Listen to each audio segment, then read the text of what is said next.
Dobrý den, milí přátelé na sociálních sítích, YouTube, možná i Facebook, kde nás velmi rádi blokují, protože říkáme věci, které jsou, dovolím si troufnout, pravdivé ve značné míře, ale jsou nikomu nepohodlné. No a já bych si vám dovolila přečíst vlastně jeden takový článek, který mě zaujal. A tento článek naleznete na www.michalapetr.cz. No a protože jsou informace, které je potřeba sdělovat lidem, protože mnoho z nich má informace pouze z televize, kde jsou často zkreslené, protože vždycky se ptejte, kdo to nebo ono nebo tamto média platí. Kdo platí televizi, kdo je majitel rozhlasové stanice a tak dále. Protože tam jsou různé zájmy určitých lidí a zaměstnanci musí vykonávat to, co po nich chtějí. To znamená, že nemohou sdělovat objektivní informace. No a tady si dovolím tedy přečíst tedy něco z toho, co tedy je na tom webové stránce zajímavého. Co tedy se nás konkrétně všech dotýká, protože většina lidí má obavu, oprávněnou obavu, že v zimě budeme mrznout nebo zmrzneme a obavu i z hladu, případně hladomoru, což nikdy mě nenapadlo, že by v České republice mohlo nastat. Údajně až 30% lidí tuto zimu bude mít buď závažné problémy, aby zaplatilo účty, nebo vůbec účty nezaplatí, a nebo se stane potom terčem pro exekutory, kteří se chovají prý velmi brutálně k lidem, bestiálně, jsou schopni stařenku 80 let s rakovinou vystěhovat třeba pod most, nebo do lesa, nebo na ulici. Proč to tak je? To je něco, co nemá obdoby ani na západě a nemá to obdoby ani na východě. Zde nemohu rozebírat, protože bych nemohla říct si to jádro a meritum takzvané věci. Nemohla bych přečíst ten zajímavý článek, který jeho část. Washington včera nečekaně zepsul Fialu, Hegera a spol. Prý způsobí krach našich zemí. Je sobota 15. října a nejnovější Gargamelova analýza je tady. Při poslední krizi v roce 2008 se propadla česká ekonomika od minus 4,7%. Nezaměstnanost rostla na 7,28%. Počet občanů, na které byly uvaleny exekuce, se zvýšil ze 300 000 na 1 milion ročně. To je děsivé číslo, když víme, že naše republika má necelých 11 milionů obyvatel. Česká vláda na návrh Langera Ivana ODS zaplatila každému cizinci, který ztratil práci v Česku, 500 eur na ruku a letenku, aby se dobrovolně vrátili domů. Celá operace Dobrovolný návrat stála Česko tehdy asi 60 milionů českých korun. Od roku 2008 do roku 2013 a řadě lidí zcela a úplně zničila život.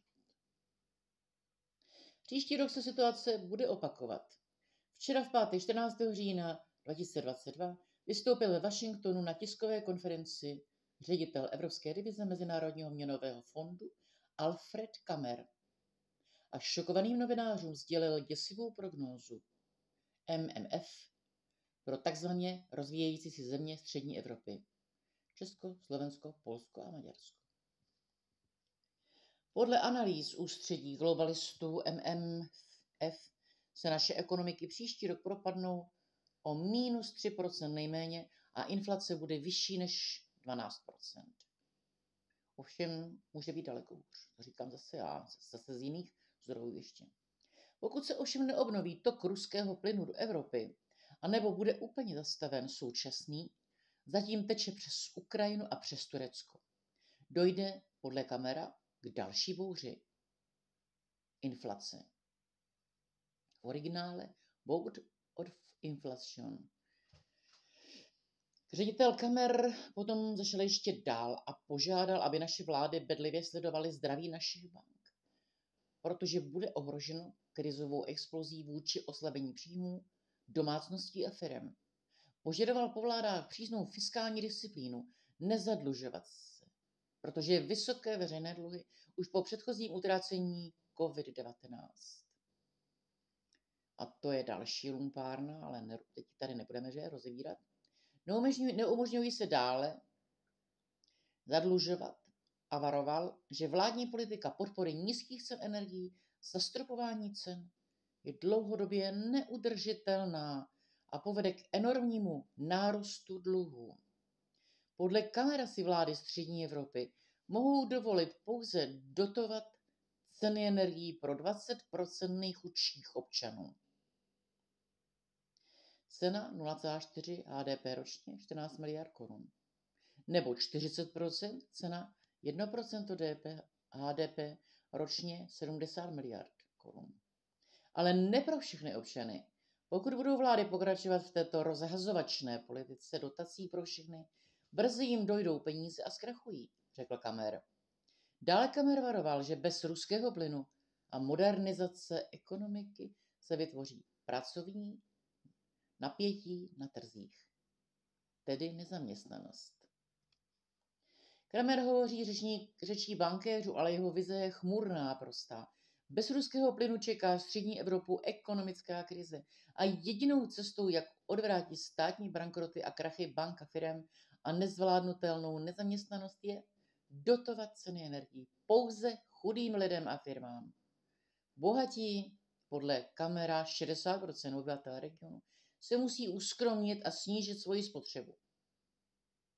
Jak tuto vizi MMF naplní Fiala s Hegerem, je otázkou, protože Fiala musí podle MMF přestat dotovat energie svým voličům a musí je dotovat pouze voličům Babiše a Fica.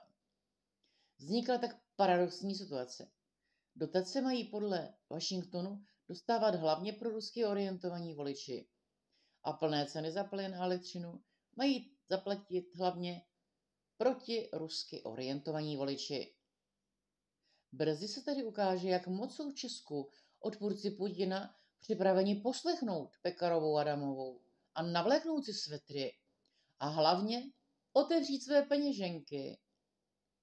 Podle Fialovy rozhazovačné politiky, bohužel to tak musíme říci, to vypadá, že na to připraveni nejsou a že společně s Fialou raději zrujnují český stát. A že společně s Fialou raději zrujnují český stát. Je to nutno říct si dvakrát. Úhlavní čeští nepřátelé Putina tak evidentně pracují v jeho službách na rozvratu Česka i Slovenska. Celou tiskovou konferenci ředitele MMF pro Evropu najdete dokonce i v angličtině, když se podíváte na webové stránky www.michalapeter.cz/com.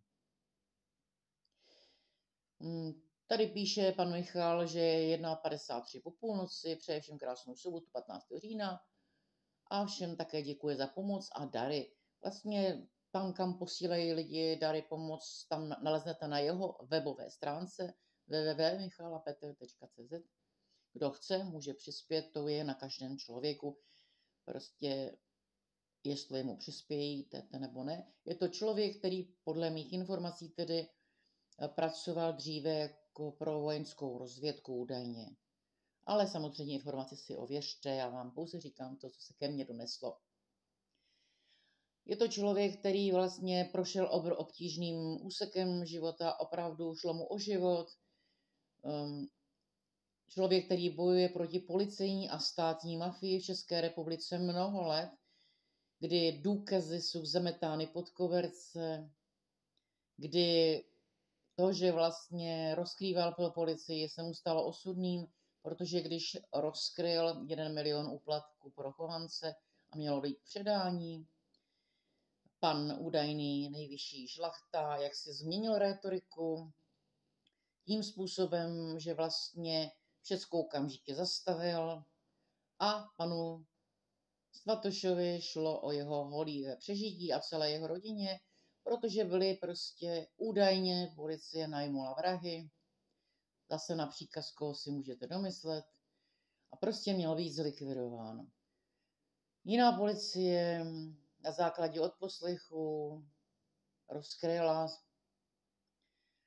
a údajně vrazi byli snad zatčeni a pak zase propuštěni, protože přece když část policie najme vrahy, tak přece nemůže zavřít. No a pak snad někdo měl z toho trochu problém, ale jenom malý.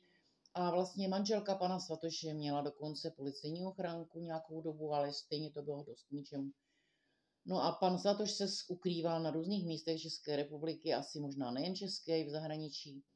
A i jeho kolegové z řad policie se mu někteří smáli, anebo v rozvědky tedy smáli, že v podstatě nepřežije, protože mezi policií, armádou nebo i lidmi, jako jsem já, je někdy velký cynismus a černý humor.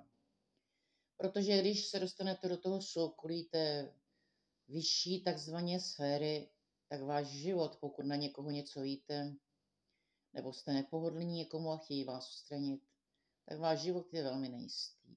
No a po další sféře oni na něj posílali různé zločince, prostě, aby o všechno přišli a byl zničen. Což se dneska úplně děje. Můj názor je normálně, já mám svou zkušenost a v podstatě není kontrola například nad rozvědkami, z řad profesionálů s prověrkami, kdy pan generál Randák rovněž se tak vyjádřil před několika lety, již ničeho se mu nepodařilo dosáhnout, zřejmě dnes je v důchodu.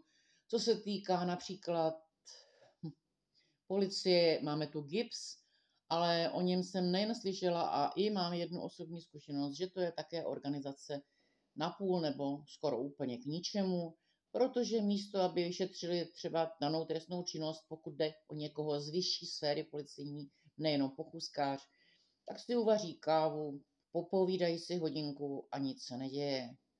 A nebo ještě naopak vám například napíše taková jednaká podplukovnice: udělejte všecko to, co jste nám poslala, ve 3 kopiích a ještě více důkazů chceme.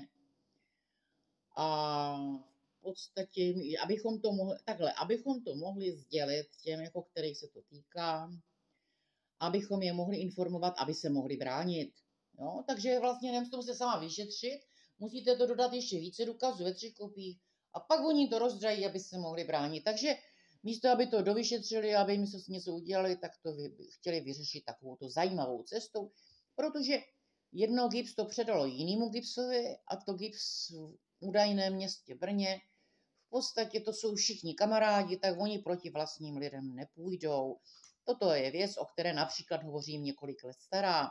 Tak je to jiná věc, o které by vám určitě povíde právě více podrobností, například pan právník Naxera, který obhajoval jednoho kluka, který vlastně se dostal do problému, protože to byl takový ten nácíček, ale primitivní zřejmě, který v podstatě někde něco hulákal, koupil si nějaký tričko s hesem a policie ho zatkla, asi na nějaké udání, že ano, a dostal 2 roky ve vězení. No ale místo, aby tady si odpěkal svůj trest a nějakým způsobem se možná napravil, tak byl první dny své vazby, nevím, jestli úplně první den, upálen a oběšen. Sám se nemohl upálit a oběsit, zároveň to uznáte jistě, že to tak nějak asi je. Když zvláště byl na celé sám, tak se tam mohl upálit a ještě oběsit. Je to nepravděpodobné. No a když rodině se to nelíbilo, že jejich syn tak zemřel, tak v podstatě to bylo řešeno tím GIBSem tak, že oni to sledovali, co ten GIBS udělá a vlastně monitorovali to, nebo to dali někým monitorovat. A prostě GIBS údajně podle těch informací tam byl hodinku pěkně v té vazbě jako, nebo v té věznici. Dali si tam kávičku, prostě si popovídali, možná si i nějaký ten obložený chlebíček slupli a po hodince šli pryč prostě a nic se neřešilo. Důkazy se metou pod koberce celá léta. Já mám ještě několik dalších příkladů a dokonce i teda přímo, jak policie dokáže likvidovat policii, když se dostanou do střetu, jo, nějakého v rámci osobního vyřizování třeba účtu. I to se dělo nebo děje dodnes někde možná. A říkám vám to proto, že Petr Cibulka, i když nesouhlasím s tím, že za všecko může jenom to Rusko, jo. To je nesmysl. Když se zamyslíte, použijte mozek, nemůže jeden stát za všecko. Tak jako křesťané kdysi dávno řekli, za všecko může žít a vypalili židovskou vesnici.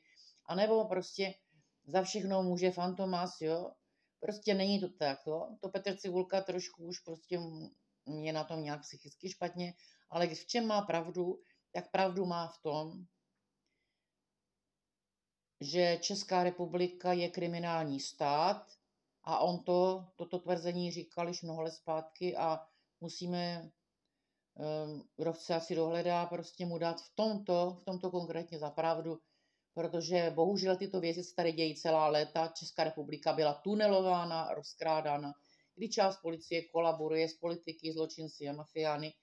Rozvědka, to už ani radši nerozebírám pro jistotu, protože to si dovedete představit, jak to asi tam je, když není kontrola tak profesionál s prověrkami a když to kontroluje někdo v počítači, sedí u počítače v parlamentu někde, tam můžu sedět i já nebo vy.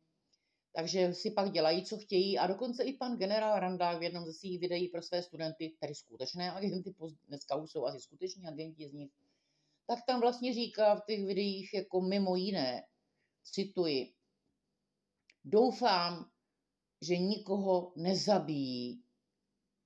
Není nad nimi téměř nebo vůbec žádná kontrola. Jo, tak to vám tady říkám jako na závěr.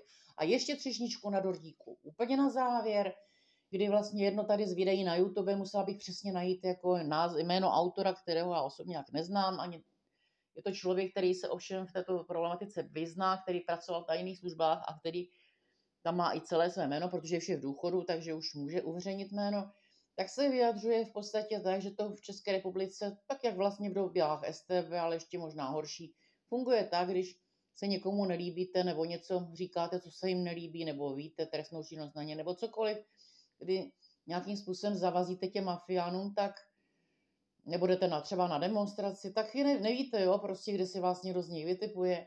A oni prostě zavolají do vašeho zaměstnání a stačí, když řeknou, že víte, my jsme z tajní služby a mně se tenhle nebo tenhle člověk nelíbí.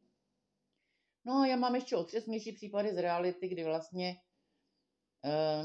našít nahrát. Je to údajně i metoda pana Šlachty, našít nahrát a zavřít prostě za něco, když nic na toho člověka nemají. Je to metoda i dalších policejních STVáků z doby minulého režimu, konkrétně vím o jednom, o kterém bych mohla taky mluvit tady několik hodin klidně, ale nebudu ho tady teďka zveřejňovat, nebo nechci ho zveřejňovat, pokud nebudu vysloveně muset, protože prostě jedná se o zlé lidi, abych řekla, ne úplně zlé, nikdo není úplně zlý, ani úplně hodný, ale nebezpečné lidi. No a protože o panu Šlachtovi to pan Michal zveřejnil, kdysi v mnoha videích viděli to tisíce lidí, to zhlédli, nevím, jestli tak jsem si to dovolila tady takhle říct si, protože on tam v těch videích měli odposlechy, měl tam fotografii policejní budovy a oproti té policejní budově zase jiná policie prala špinavý peníze pro mafiány a politiky.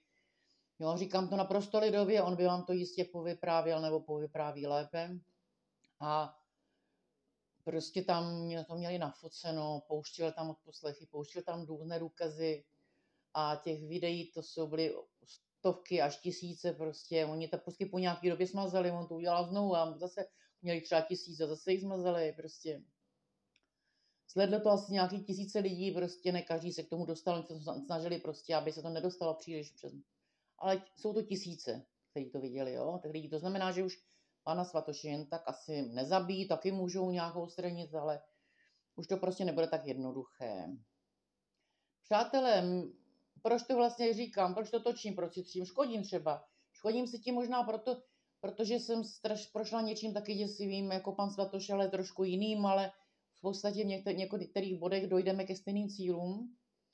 A pak je tady další věc, že vlastně chci, aby Česká republika, nevím, jestli se dožiju ještě, ale abych se dožila toho, že nebude kriminálním státem, ale bude skutečnou demokracií, svobodnou zemí, kde skutečně budeme moci říct svůj názor, bez toho, že bychom se báli, že nás vyhodí z práce, nebo že rozvědka zavolá do práce na pokyn nějakých mafiánů, prostě na který víte, nějakou špínu velkou, že prostě zavolá do vaší práce a nějak vás diskredituje, nebo že si najde mezinárodní rozvědka prostě na základě lidí, kteří s vámi v práci pracují, vhodné typy, nejen k šikaně, ale by vás opět vyhodili, protože se pak dozvíte v roce 2017 například, že na vás někdo vytváří přímo na rozjetku reference, kdy vám to sdělí policistka, protože jste úplně v zoufalství největším šli na policii, abyste prostě se dozvěděli, proč vám nad hlavou letají helikoptéry, nebo proč v jednom případě dokonce vás téměř zastřelila policie ve Španělsku, kdy jste nedělali vůbec nic, pouze jste byli na pláži a chtěli jít večer domů, kdy už tam skoro nikdo nebyl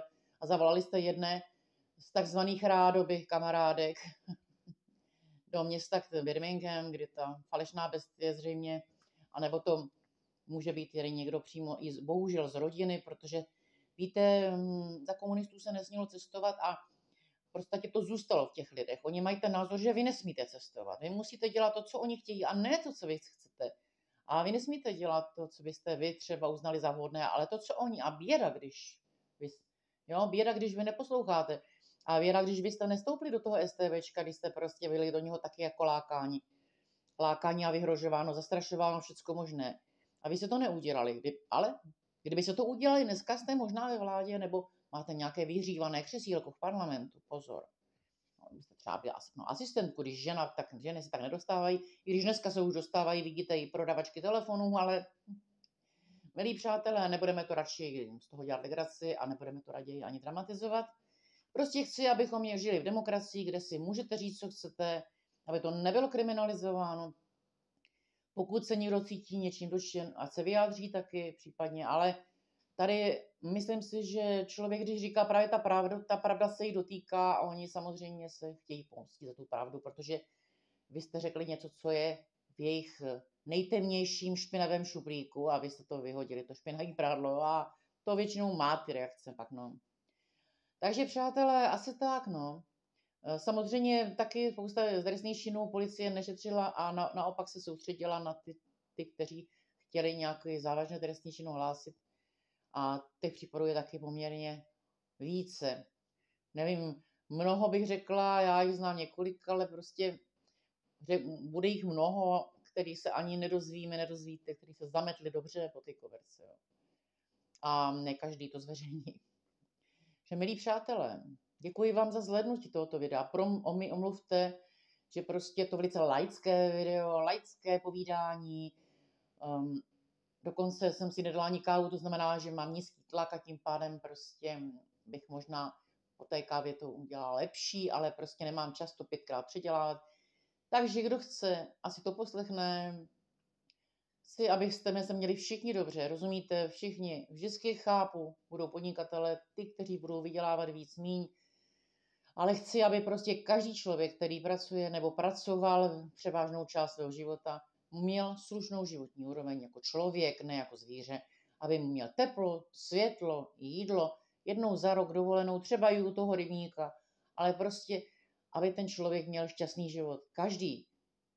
Samozřejmě, já nevím, vrazi, jo, nebo lidi, kteří prostě zneužijí děti, nebo dělají opravdu nějakou obrovskou špinavost, rozkradou miliardičky, to taky špína. A za to mohly být silnice, dálnice, školy, cokoliv. Prostě takový ty velcí zločinci samozřejmě tak ty jako do mého přání všeho dobrého nepatří. Nepatří, ale možná by potřebovali nějakou prostě operaci genetickou, ale to by museli vědci místo vývoje zbraní, tak by vědci prostě měli vyvíjet právě takové nějaké postupy, aby u lidí, kteří mají tyto závažné poruchy chování, abychom dokázali genetickou třeba manipulací změnit jejich chování na adekvátní. Tedy, že neškodí a nedělají prostě okolo sebe pasiku. Třeba i ty velké zloděje miliard půjde jednou trošku předělat, ale to by ty věci musely opravdu místo těch zbraní se zacílit jiným směrem, protože to jsou drahé výzkumy. Ale dnes, přátelé, již lze měnit genetické různé informace, lze měnit například rodovou genetickou poruchu jednoho genu, kdy všechny ženy třeba v rodové linii dostanou rakovinu kolem 40-50 let. Dneska věda už to dokáže. Dneska už jde ten nějaký vadný chromozom prostě buď poupravit, odebrat. Prostě jde to udělat u toho malého dítěte ještě. kdy potom už se dál ty vadné geny dál nepřenáší geneticky. To znamená, tato genetika a vývoj genetiky, to má velikou, obrovskou budoucnost v léčbě chorob, ve všem prostě, proto, abyste mohli žít kvalitní život, abychom tady neměli lidi, co třeba se narodí bez nohy, bez ruky, nebo abychom tady neměli prostě různé poruchy chování, psychopaty, to nevím, jestli na psychopaty to půjde, ale...